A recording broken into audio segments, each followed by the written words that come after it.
Hi, my name is Jason. In middle school, I was a big fan of Star Trek The Next Generation. Couldn't get enough of it.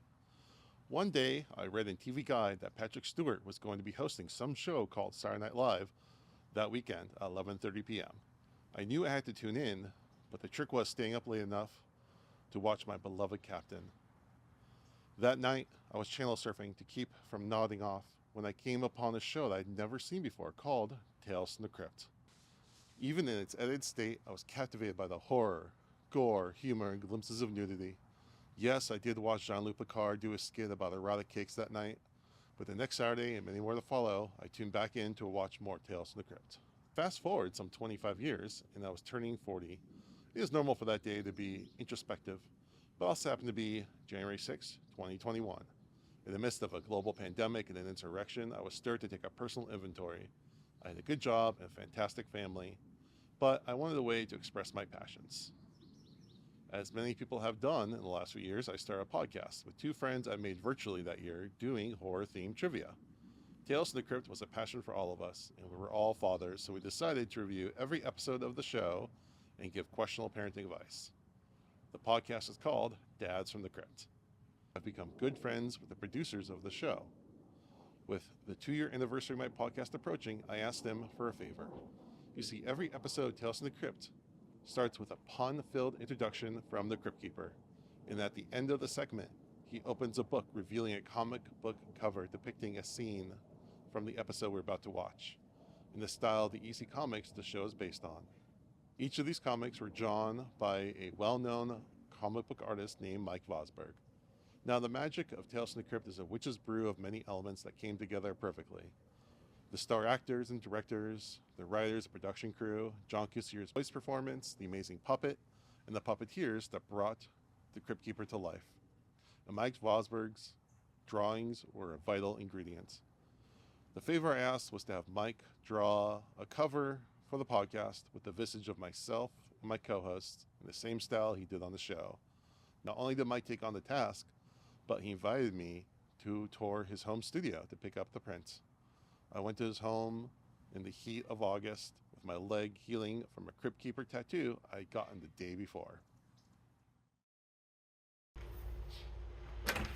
Jason, come on in. Thank you, Mike. How you doing? I'm doing just fine today. Cool. Want to give me a little tour? To my wife and our house here. I collect illustration art from the 50s, from magazines like Savage Evening Post and Collier's and whatever else. And I started out drawing comic books, and I found out all the guys that I loved, these were the guys they were looking at. And some of the illustrators. Like this is a cover from True magazine, which is a big, kind of men's story, adventure stuff in the 50s. This was a fashion illustration from, used to be in the LA Times every day. Just the drawing style always amazed me with its confidence and its simplicity. On the living room, it's even more art. It's Bernie Fuchs, who did a lot of Sports Illustrated, TV Guide. That was actually a rough he did. He would do like a half dozen of these, and ask the art director which one he liked, and that one he'd take to finish. This is Bob McGinnis, who did a lot of James Bond posters, and these are some of the paperback covers he's doing. And, I haven't seen in the past couple of years, but he's in his mid-90s and still working. This is my favorite illustrator, Robert Fawcett, of a lot of his illustration around the house. So these are above the fireplace. Those are one of my paintings that I did. I wanted to always to do movie posters when I was a kid, and as I got older, I realized like nobody's using illustration for movie posters anymore. It's all photographs. But I wanted to be able to to paint and draw like that. So that's kind of just something I always work toward. Down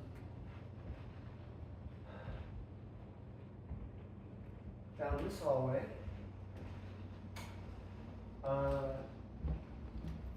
more of my work. This is the Drew Struzan is like the Mr. Movie poster. He did all of like Star Wars and Raiders of the Lost Ark and all the Lucas and Spielberg films. I think this was from Wild Wild West. These were roughs, and they picked one to, what do we want to do with the cover? More magazine illustration, and again, these are some that I've done. I found a fun photo of Shakira, and I went, I really gotta, I didn't know much about her music, but I thought, I gotta paint that. And I just found the appropriate background to stick in it, modern, singer and a prehistoric background. So this is Bob Peak, who used to do a lot of movie posters. In fact, he did one for Apocalypse Now.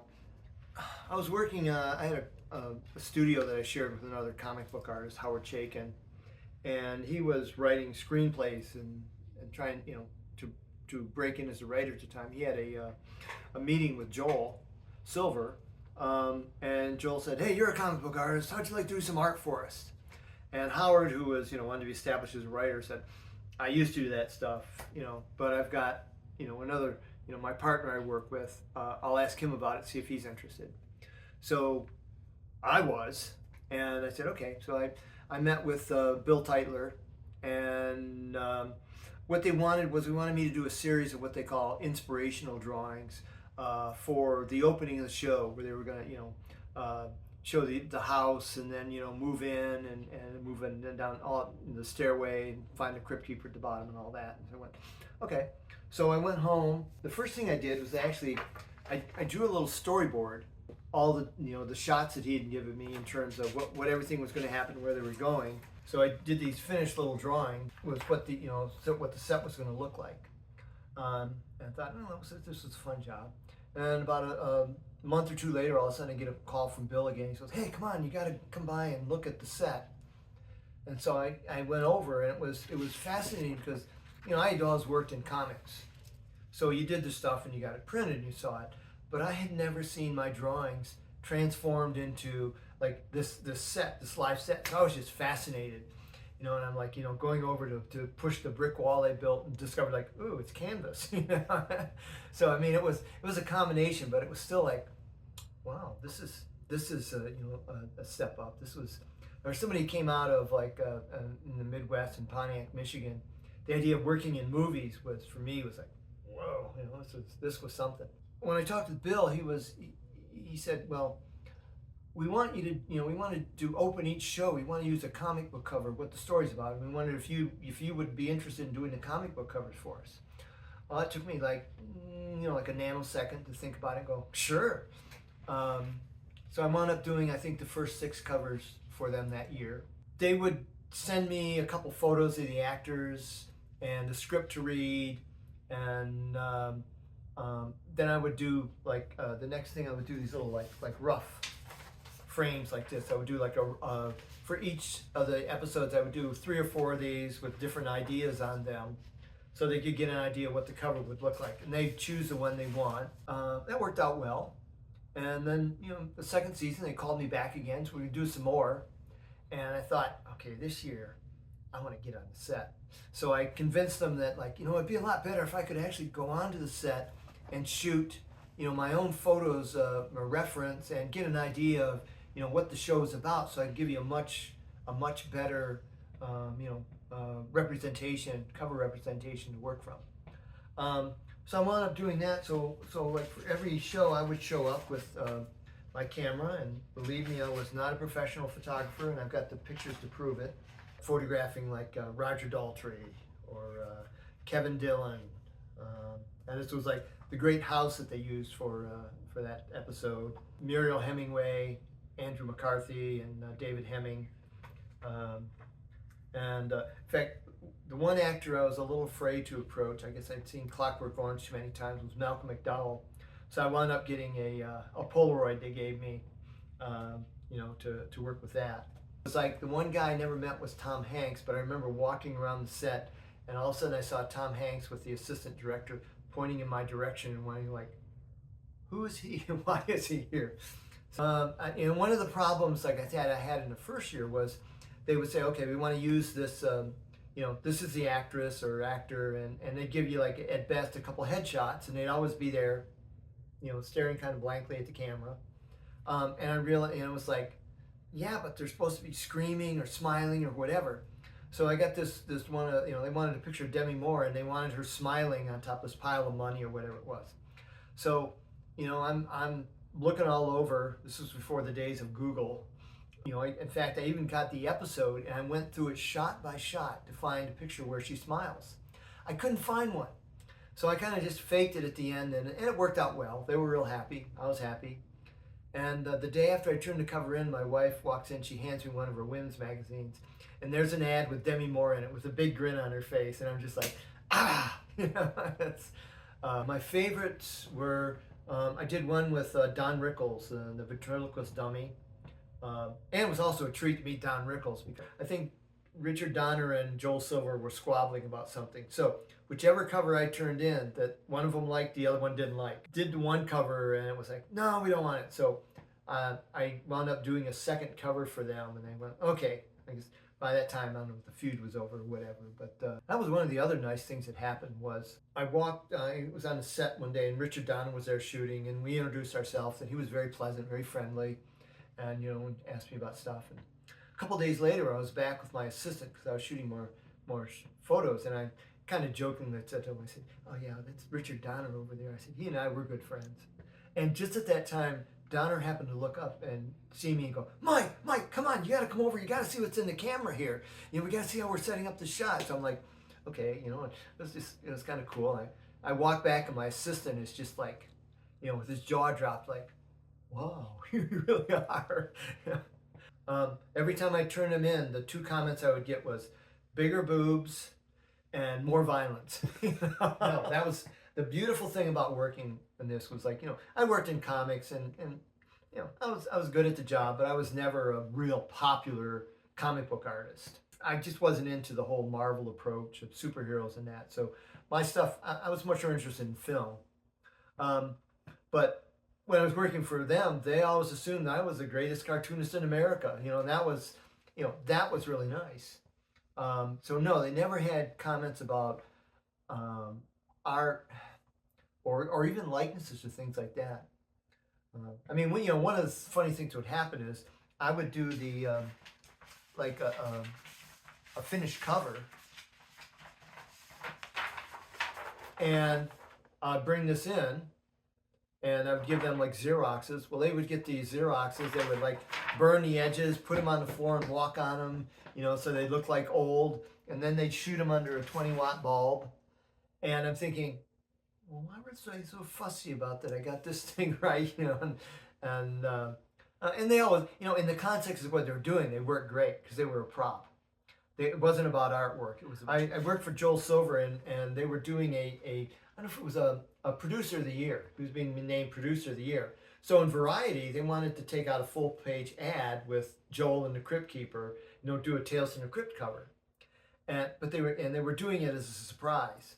So I did the cover, and turned it in. Oh, that's great, it's great. Well, a couple days before it was going to go and be printed, somebody chickened out and went, oh, we better show this to Joel. So they show it to Joel. All of a sudden, I'm getting this phone call.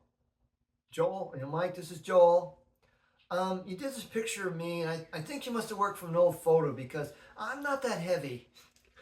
So I went, oh, yeah, I probably was, Joel. So I said, I can slim it down a bit. And he goes, yeah, that'd be better if you did that. So it was and I love working for Joel because he had a real passion about this stuff. And I remember one time I get a phone call, and it's like, someone saying like, we want you to come into the office. Joel wants to talk to you, which was always like going to see the king because you were going to get your head cut off or you were going to get a bag of gold, but you didn't know what until you got into that room.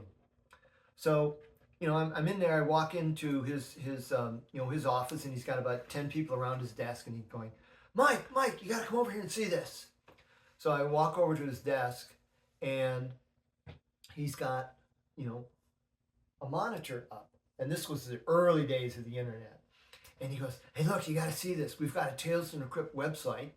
And, he said, watch this. And he pokes it. And of course, it was back in the day of 56K, DS, was about as good as you get. So every 10 or 15 seconds, there'd be another quarter of the inch of the picture. Well, this lasted for about a minute or so. And what it was going to be, one of my covers came up in the site. But it lasted for about a minute. And Joel, so, okay, you get the idea. And it was funny because he's working with a mouse at the time. And I said, Joel, you ought to get like a trackball. I said, they're a lot easier to use, in doing this stuff. And he goes, yeah, I'm going to get one of those. And so about a week later, I happened to pick up the LA Times, and there was an interview with Joel. And the first line was like, Joel Silver sits at his desk using his trackball as he goes. And I thought, wow, I have such power in Hollywood. They're planning on doing a Tales from the Crypt. I think it was a video game. So I wound up doing this whole series of artwork, it was a scenario. And of course, the thing was, there were going to be I think a couple different endings on it or whatever. But there was a lot of artwork I had to do, and it was a crypt keeper, and it was a fun job. But after I was done with my part, then it was going to be colored and it was going to put in this game and everything. Well, the job was pretty much 99% done. And they sold the company. People who bought the company immediately went bankrupt. And this was a whole tax dodge and unfortunately the guy who was working with me, the guy who was doing the coloring, lost like a ton of money just because he was never paid for anything. One of those interesting things you learned about working in the business sometimes. The man cave. This is where my wife and I watch TV at night. And again, most of this is again story illustration from Collier's or Post. Hercule Poirot from Collier's. And these are all Robert Fawcett illustrations. The ones on those are a couple of mine on the bottom there. And there are a variety of things. There's life drawings that he did. There'd be a rough for an illustration. The black and white ones here, I think, are all whiskey ads. Bob Peak is this artist over here. Bob Peak, one of the things he created was for the advertising of the Marlboro cigarettes. He created the Marlboro Man. I don't know if that's something to be extremely proud of or a little embarrassed about. But, And what's this shiny thing over here? I worked on a show for HBO called Spawn, and I directed a couple of the episodes and wound up getting an Emmy as a director. Congratulations! It's a very well thought of cult show, especially people among my age group. It's like I'm really proud of the work, but also when you work for HBO, your chances of winning an Emmy are much greater because they really push those shows, and they're more concerned about that. Spawn actually came. I think I was probably working on Tales at the time, but HBO had started a new animation arm or whatever, and they wanted to do some adult stories, which usually meant more sex and violence, but not really any more adult.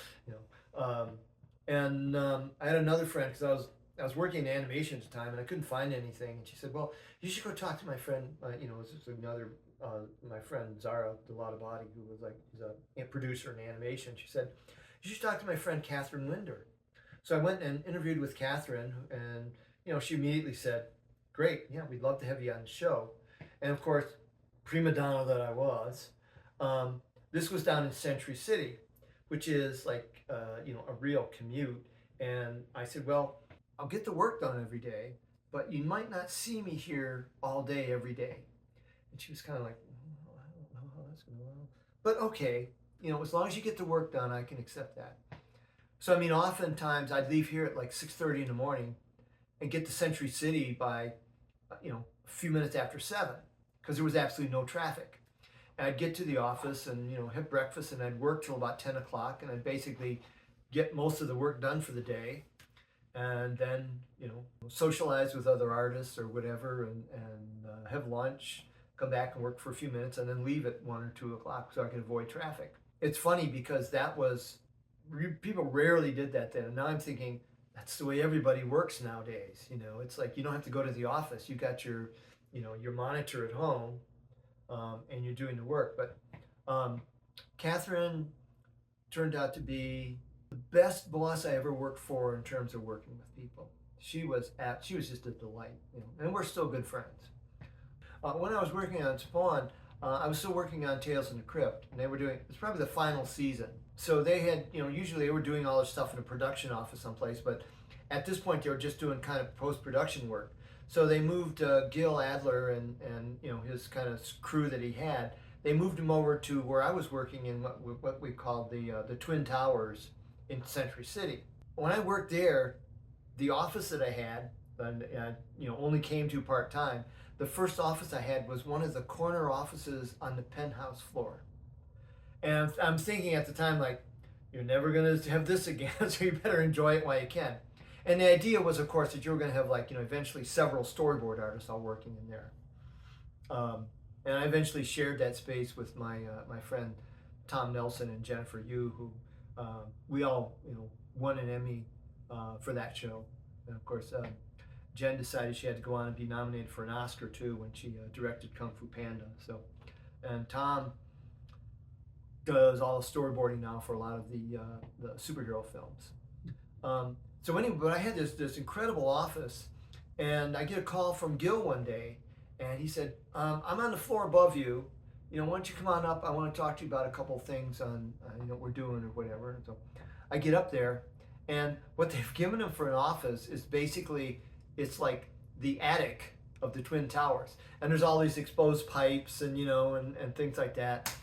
And I'm joking. He said, "Gee, Jill, you ought to come down to my office and you have a good time down there. You should see that." And he didn't think it was that funny. Yeah. So, but I only knew of Todd from the media, comic book media and people and all this stuff. So they weren't always the most positive thing, because it was and a couple of people I worked with, on the show, they were like, "Todd draws comics. He doesn't understand." Blah, blah, blah. So he was coming in one day, and I thought, "Oh boy, it's just, wow, what am I going to say?" And but it was like, okay, we want to, So I get to the, I'm sitting in the office, I'm working on my desk, and all of a sudden, Todd comes by and was like, "Mike Vosburg, oh God, I used to love all your comics you did." And he just went on for like about 5 minutes, rhapsodizing about my work and stuff, and I'm going like, how can I not like this guy? I always got along great with him. I mean, I found that he was a guy who, for the things that he understood, he was brilliant at them. I mean, I think somebody told me one time that he was a valedictorian of his class or something, but he was a guy who would come across as kind of like, "Oh yeah, I just like to draw comics," and that was not the case. He understood pretty much what he wanted to do with the product. Came to story or things like that, he wasn't as concerned about it, but I mean, in terms of like the little cool bits that was going to get kids would go like, "Oh wow," And the hard part was he wanted to slow down all the animation and look at it like it was a comic book frame. It was like, no, it's going to be moving. What was it like reuniting with Al and Gil on their Are You Afraid project? Oh, that was a lot of fun, just simply because I probably got to spend more time actually talking with them and dealing with them on things than I did when we were working. So it was fun to just 25 years later, just be talking about the stuff, and like, who'd have thought? It's a cult item now. I'll tell you a funny Gil story, and Joel, because one of the years I was going, I was talking to Gil, and I said, I'd really like to get a raise on the covers that I'm doing. And he said, "Well, what you have to do is you have to talk with Joel." And he goes, "Hey, just write him a letter and tell him, what you're doing and what you think." So I read a letter to Joel saying, "Hey, it's our 4th year, and I'd like to do this, blah blah blah blah." So I get a call from Gil. He goes, "Hey, Joe wants to fire you." I'm like, "Oh," he goes, "Yeah, you shouldn't have written that letter."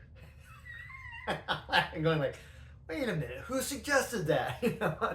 He goes, "I wouldn't worry about it, Joe, because 3 days from now, Joel will have forgotten about that, and he'll need another cover. So just let it go over. But I wouldn't ask for a raise again right now."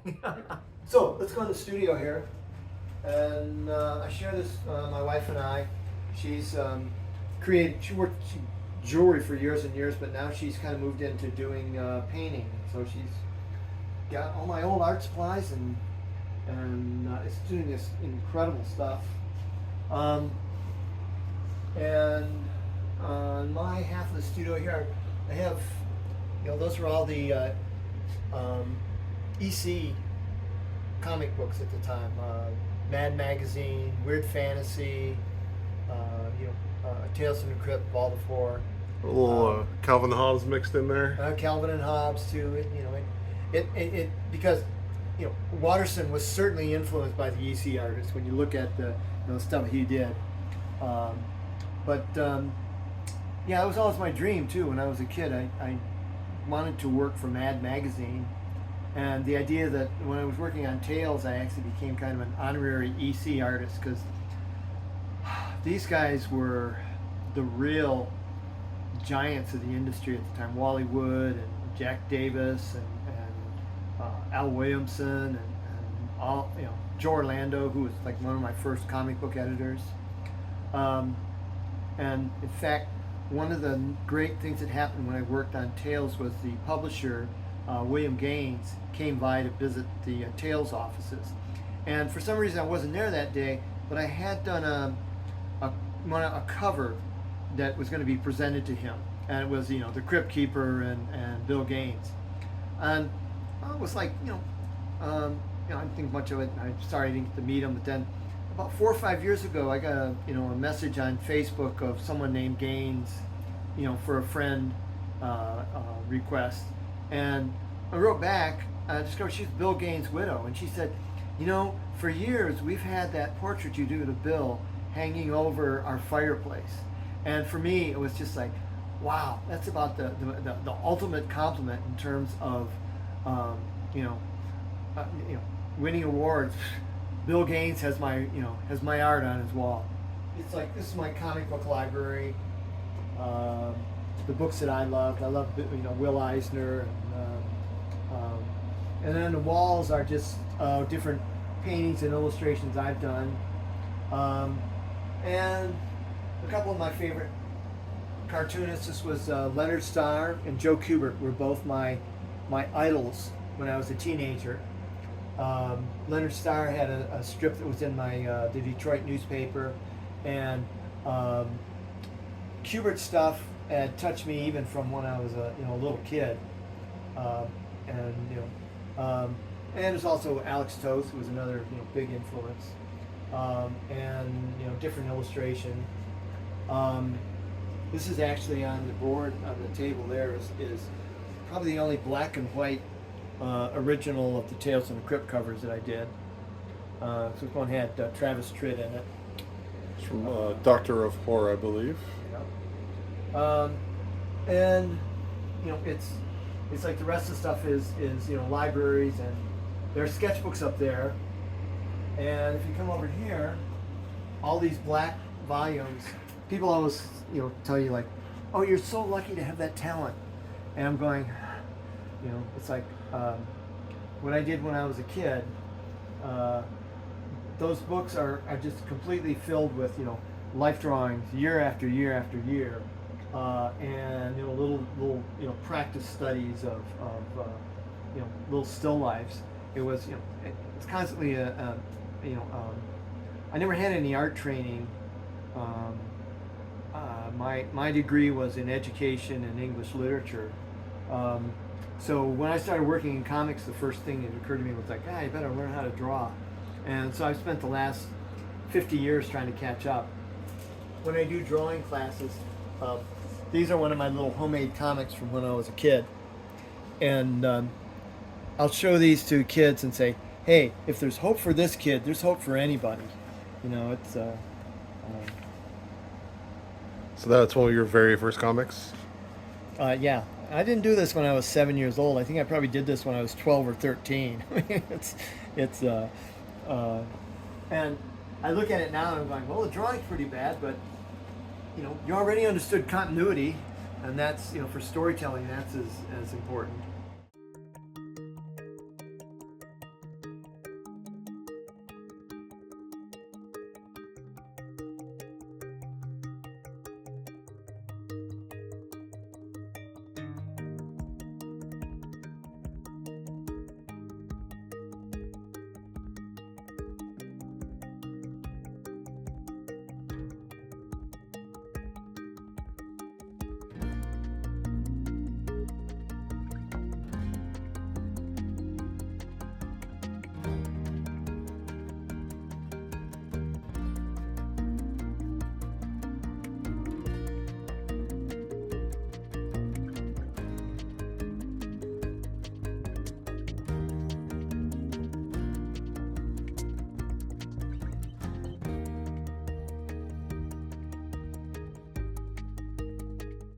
When I'm drawing, again, I'm working on the on my drawing table here, and my tools are pretty simple. They're just like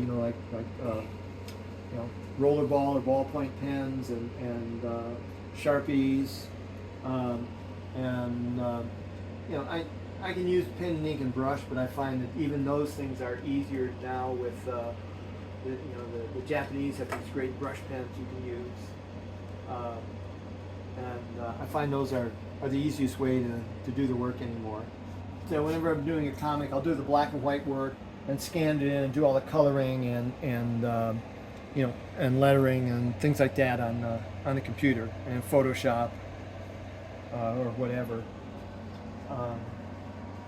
And if I'm feeling really brave, I'll actually do the line work and draw it on my iPad. But since I learned how to draw with a ballpoint, that's the tool that I feel most comfortable with.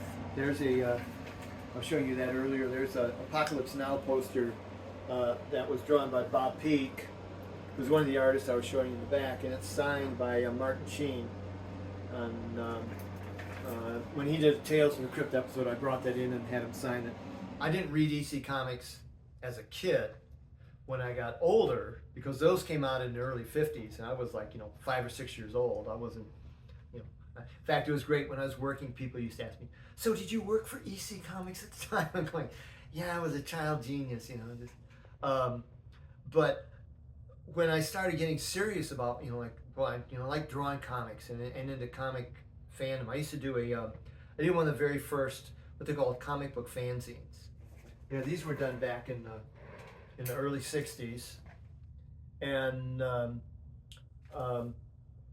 they were done on what we call Spirit Duplicator. I think I probably have 300 copies maximum, and eventually I moved to the last one. We did printed photo offset, which was like state of the art at the time. But the good thing about doing fanzines was I met everybody I was going to work with in comics for the next 10 years by the time I was 15, 16 years old. Either they were young guys like me who were, like Len Wein and Marv Wolfman, who were going to be editors at one point, or they're professionals that were, when I first took in my samples to get hired, they had seen the work. But as I was saying before, once I got started into wanting to be a comic book artist, I had my favorites that I looked at in terms of these guys are the best artists.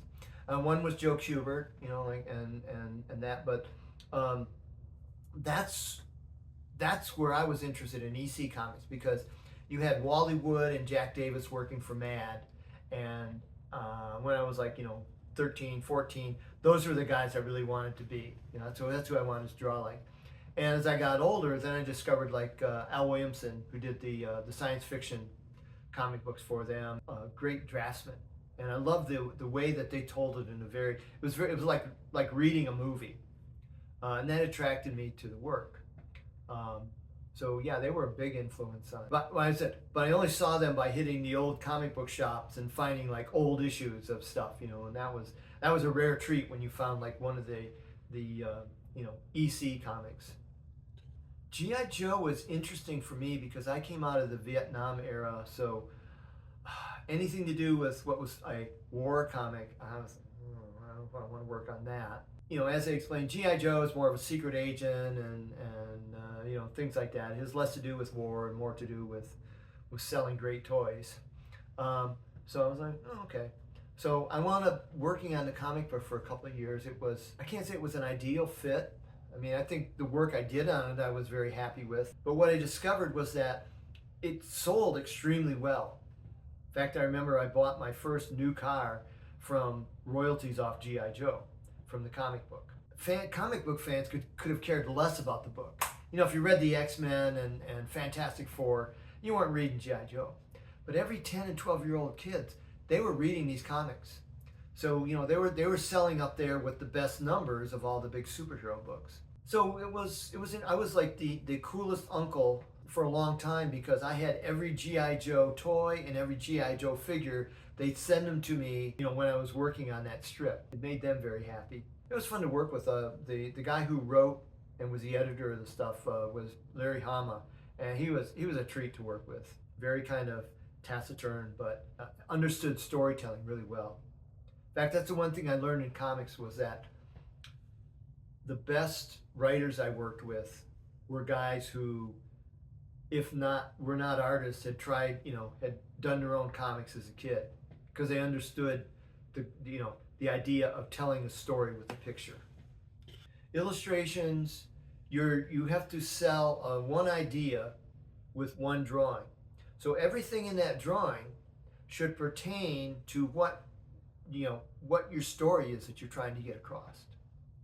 So if you like to draw, you know, trees, you don't draw trees in the background just to show people, I really like to draw trees. That tree has to have a specific reason why it's in that picture. The costumes that they're wearing, the expressions on their faces. You have to be a director in a sense because you have to like, these are my actors, this is the performance that I want to get out of them. The better you can draw, the easier it is to bring that off. The more, you know, the better your concept of graphics is. I mean, one of the things I learned about covers was never try and get more than 3 things on them at the same time. And working in advertising, that was also, it's like you had 6 people and they all wanted their one idea in there, which diluted from the image. But when you're drawing a cover, again, you try and get across, you know, it's like on this one, we've got the protagonist in the foreground. In the background, we've got, you know, the girl being threatened by the monster, and the background, you know, adds to it. Everything in there will tell you something about that story. This one, you know, we got the young boy being led off by someone we don't even see who it is. It's just an adult. And in the background, we see it's a house, but we also see it's a very creepy house. So, you know, the setting that you use and all of those things are, you know, the coonskin cat he's wearing. All those things are really important in terms of, you know, what can you get across. Here's one that I think like works just as a really strong graphic. It's this woman being threatened by, you know, the maniac with the knife, and of course the joke is that she's the maniac. So this was a funny episode because it was like Gwyneth Paltrow's mother, and John Frankenheim directed the episode. And, well, I say I'm still teaching. I still have, you know, younger artists come by and say, how do you do that? You know, or what do you do? You know, and so I mean, I still continue to do stuff. Or since COVID, I haven't done it just because it's kind of a different environment. But I mean, I would do classroom talks about, you know, kids about storytelling. And some of the things I was just talking about here, it's like, here's your picture. Every time you change one element in that picture, you've changed the story somehow. So you have to be very careful in terms of, you know, what you show and what, you know, and what's necessary, what's going to push the story along. Doing comics is really complicated because you not only have to do a perfect little illustration in a panel, you have to make it connect with the next panel, and your page as a whole has to stand as one big picture. And that gets really complicated. Guys who do that well, you really admire them in terms of, that whole process. If it's a cover, maybe it's just a picture of Batman. But when you get to the inside of the comic, it's why is Batman there? What is he doing? It's like every time you move that picture along, you've got to bring something else into the story. It's very much like drawing, for comics is kind of like shooting a film. You're a cinematographer. You're figuring out, okay, what are the pictures I got to show in what order, and what am I going to focus on and pull back from? I was always in awe of like the EC artist. I would look at, you could do like, okay, I'm going to draw a page just like one of them, and 3 days later you're done, and you realize like, great, these guys were turning out 3 pages by themselves every day, and still with stunning, draftsmanship and quality to the work. Believe me, at the time, people weren't running home with their comic book going like, Dad drew this. It was not a high-paying job. Well, the thing that astounds me about comics is that the industry pretty much died in the last century. And other than making money off the films and toys, nobody working in comics makes a lot of money. Maybe there may be a few people out there who have a good existence, but for the most part, you make your money off the ancillary products. Oh, they made a movie out of it. Oh, they got a new toy. Trying to do that as a job is really difficult. And yet, I find like every young kid I have makes his own comic books now, and they do them online. They've got all these different, and they're really sophisticated. And on one hand, I'm really admiring, like, wow, comic books, they're like the perfect kind of underground and I don't know what you call them, medium, because like any kid now, you've got your scanner, you've got your your iPad, you got all these things that you can turn out these beautiful little homemade comics. Maybe nobody's going to see them except if you're lucky, your aunt and your uncle and your brother and your sister. On the other hand, with the internet now, I mentioned my friend Zara earlier. She has a daughter who did a song, put it on Twitter. It turned into a big hit. And now she's touring with this song called Numb Little Bug by M. Old. I'm amazed at like, oh my God, she's on stage all the time now. It's like, this is the little girl I knew growing up, And so, I mean, that's the attraction of, like when we used to draw comic books, we used to call it playing the comic book lottery. Because it wasn't like if your comic book was going to be successful, it was going to be, are they going to make a movie out of this? Are they going to do a series of games?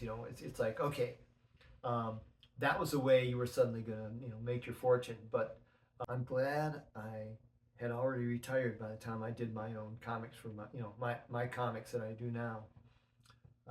Because it's certainly not a paying job. Again, when I got out of college, that was my first job that I had, and I taught 4th and 6th graders. Actually, did my student teaching in high school. Then I taught 4th, 5th, and 6th graders for 2 years, and I taught 7th and 8th grade for a year. After I taught the junior high kids, I thought, it's time for a vasectomy, So it was it was a hard job to do, just because you've got 30 kids, and you're an entertainer. You got to keep them entertained. You got to keep them focused. It required a lot of effort. I was 21, 22, so it was like I had all the energy in the world. And I think after school, I coached basketball too. So like when I was coaching basketball, I'd come home, go to bed, and get up and go to the job. It was you had no energy left. I worked in a factory one time, making buses during college. I'd come home every night and go out and I'd, do whatever I want to do and watch TV and go to bed late and get up and go to the job. When you were teaching, you came home and you collapsed. You didn't do anything else because it was like, it took all your energy and you had to plan for the next day. As a teacher, it's like they require as much. When people talk about they're in the service, I'm thinking teachers are really in the service. So still part of my life, but I don't do it on a regular basis where I'm like out from 9 to 5 or wherever. Somebody said, would you come in and talk to our classroom? Mm-hmm. I'll do it in a minute. And again, before COVID, I was doing that every so often, and that's a lot of fun. I mean, I have all my your mementos of the jobs that I worked on, but the stuff that I really prized is like I got a whole stack of letters in there from kids going like, "Oh wow, you came in and talked to our school. That was such a treat," and or you run into somebody. I mean, I'd be working in animation. I'd run into somebody, and he'd go, "Hey, you came in and you were doing a class over at this place, and I remember meeting you then and doing, and man, you really taught me." I'm like, wow, I didn't think anyone was even paying attention. So that was a treat to hear. I mean, how your work is received, like what I was saying about hearing Bill Gaines had a picture I did of him and he was enthused by it. And for me, it's like it doesn't get any better than that. It's and that's kind of what kids do, in class is there's an energy and enthusiasm there. It's like up here on on our attack the little that was a little watercolor that my 7-year-old neighbor did for me. And it was and it's a very funny story too. It's like that's you walking up the mountain every day because I go for a walk every morning. She said, and that's a hot air balloon in it with your wife in it, Annie, and she's up there going, yelling down at you, going, "There's an easier way to get up here." And I thought, little kids understand story in a minute.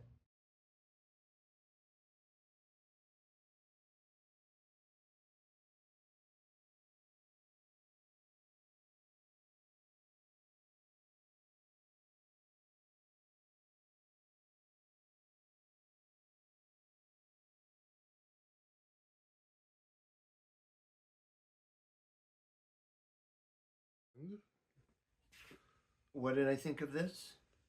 Like I said, I was just really happy with it. I'm so pleased. Thank you. But there's one thing missing, What's and that? every movie needs a poster. Oh, okay.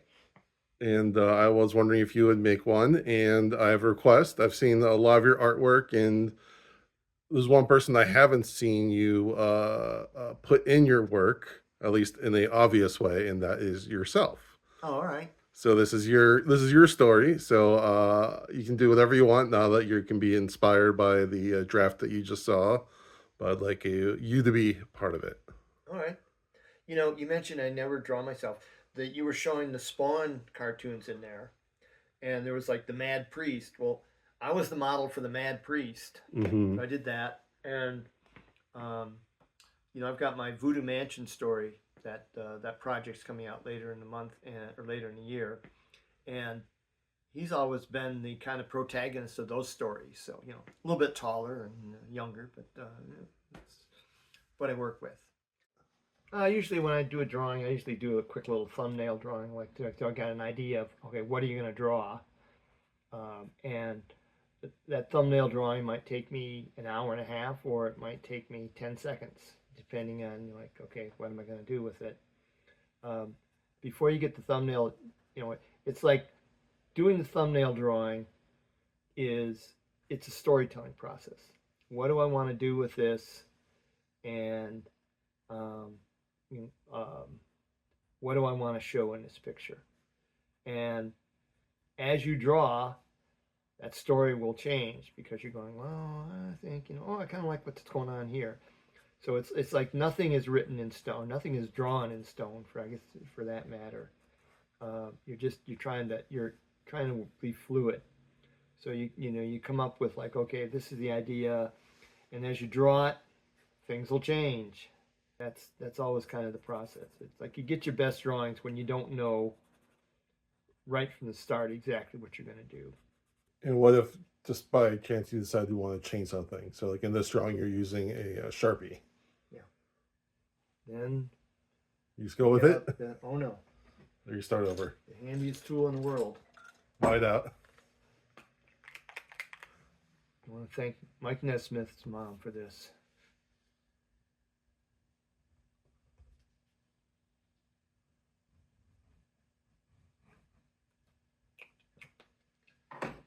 That's really handy. What do I think about when I draw? I don't know. I mean, it depends. Like sometimes it's usually when I'm drawing, I'm listening to music. because that kind of puts you in a, you know, in one thing. What kind of music? In the morning when I first get up, it's always, you know, like classical music. So it's like, you know, Beethoven, Mozart, whatever. In the afternoon, then I might move to, you know, like what were my like stuff that I grew up with, you know, pop music from the '60s or '70s, you know, film things like that. Oftentimes, I mean, sometimes it might be like, what am I working on? So, you know, depending on what I'm working on, I might want to listen to something that kind of, you know, applies to that.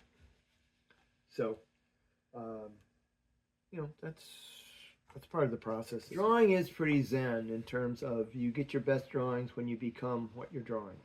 You know, it's like, you know, so you're wrapped up into like, okay, what's the expression they got? I mean, I notice when like cartoonists or draw, they're sitting there like this all the time going, you know, and you're acting out kind of what you're drawing sometimes, and you know. What else would you advise someone that wants to do something like this? Do it. You know, just do it and do it and do it. I mean, it's the more you do it, the better you're going to get at it. I mean, it's practice, confidence, find people that you like, and you know, and look at their work and try to emulate them.